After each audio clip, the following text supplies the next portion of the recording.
You feel good? And remarkably, the answer might actually be yes. That's the goal. You might want to live long, but even more important, you want to live well.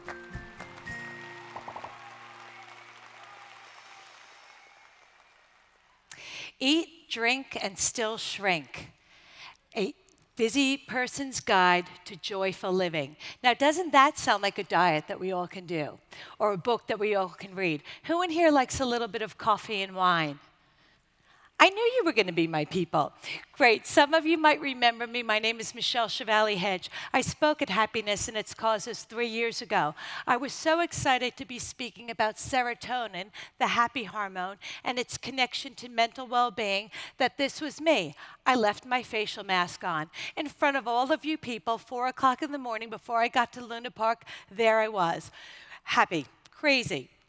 What we need to know about what's going on in our world is 2 out of 3 people in Australia are obese or overweight, and its big connection to things like cancer. I'm Cure Cancer's nutritional ambassador. We've got 1 out of 8 women here in Australia suffering from breast cancer. 1 out of 8 women. We need to be asking ourselves, if genetically based cancer is only 6%, where is the other 94% coming from? What is happening with our food and our stress? Men, you're not alone. Let's go from boobs to balls. 1 out of 5 men here in Australia is suffering from prostate cancer. That is an alarming statistic. This isn't old Uncle Johnny dying of prostate cancer. This is men in their 30s and 40s freezing their sperm because they've been diagnosed with prostate cancer. 1 out of 6 Australians suffering from anxiety, depression, and mood disorders. Many, many causes. It can be grief, it can be genetics, it can be illnesses. But what we do know to be true is many of these cannot be controlled. But we know that food can be controlled and it can improve that space. Tired but wired. Who in here is our good sleepers? Who sleeps more than 8 hours a night? Who's sleeping and missed the question? We all know that sleep food has a direct impact on our sleep, and sleep has a direct impact on our vitality, energy, and well-being. But have you ever thought that food underpins all of the things that we want, like sleep, our body, our brain, our memory, our moods, all of those things? We spend lots and lots of time and money when we're talking about underpinning our well-being. We look at things like facial masks, right, for our skin.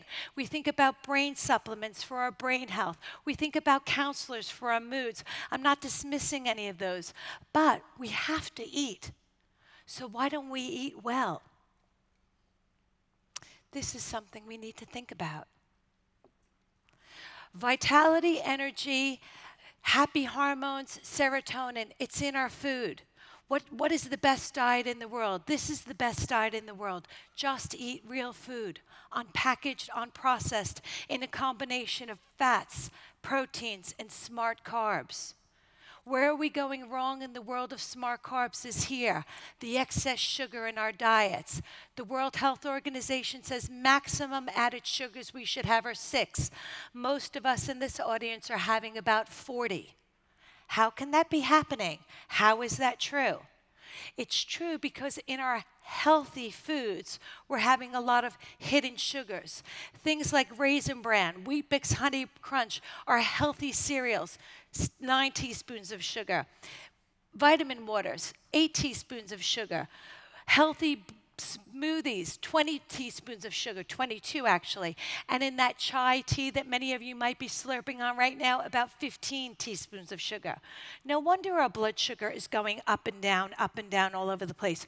Start the morning with a banana muffin the size of a doorstop, and we get wired, right? Then we get fuzzy, then we get hangry, then we get wired again, and all of us are going like this all day long. Where's our happiness? Where's our vitality? Sugar's also doing this. It's creating massive candida in our gut, IBS-like symptoms. Talk about burping and farting and things like that. But what's most important is serotonin, our happy hormone, is created here. 95% of it. Sugar also depletes our immune system, makes us anxious and tired. also, who would light a match to their joints? Maybe this man isn't suffering from gout. Maybe he's so highly inflamed. Are we living our best life when sugar is creating hormonal havoc in our lives, when it's creating brain fog, when it's creating cholesterol issues?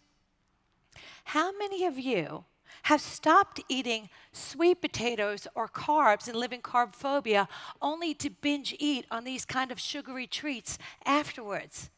Many of us. So what do we need to be doing to live our best life? Vibrancy, energy, all of those things that are measurements of well-being. We need to go back to whole foods. We need to consider sleep as important as our food, but my husband says sleep is not as important as sex. Do not eat bird food. That little salad there is enough for a bird, not for a human, and don't confuse hunger for thirst. Please think about probiotic-rich foods. They're great for our gut, where our serotonin is made. Think about the sugar monster. This is not about never having sugar again. This is about being aware. And think about preparing and taking some time to do some planning from wise women. And also, I really want you to think about this. It's so okay to be enjoying a piccolo and a pinot or a cappuccino and a cabernet. Maybe not at the same time, but whatever. And if you forget all of this, please feel free to reach out to me. I'll be at the book signing. I'll be around. Reach out to me for anything. And when you do, please never come and say, Michelle, I have a question for you, but I'm sorry to interrupt you, because I'm always going to tell you this. You are not my interruption.